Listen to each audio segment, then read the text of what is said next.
when it comes to presenting with slides, and especially presenting with slides online, we have to keep in mind two major things. One is that we associate staring at screens with a quick, flashy pace.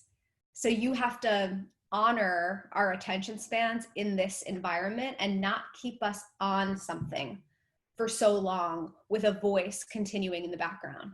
Once this slide comes up and you start giving me context for this slide, but you don't actually start reading what's on the slide, I'm busy reading what's on the slide and not listening to you. So you're now competing with it. So you can only show me information that your voice is narrating or that you've already said out loud. Otherwise, my attention span is going to make me want to start reading it. I'm making 3 points. One is, I want you thinking about your headlines. On the slide that you're moving to next, how can we have a headline that's actually going to re-entice me, refocus my attention, not just tell me background?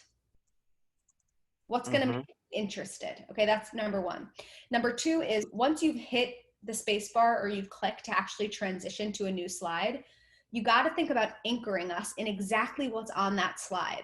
Otherwise, you'll lose us because we'll start going into the slide and not paying attention to you.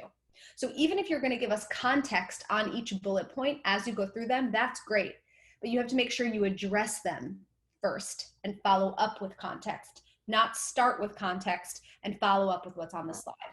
And then the third thing I'm saying is, how can we think about animation or sort of transitional slides that help move things along so that we're not stuck on a slide for too long?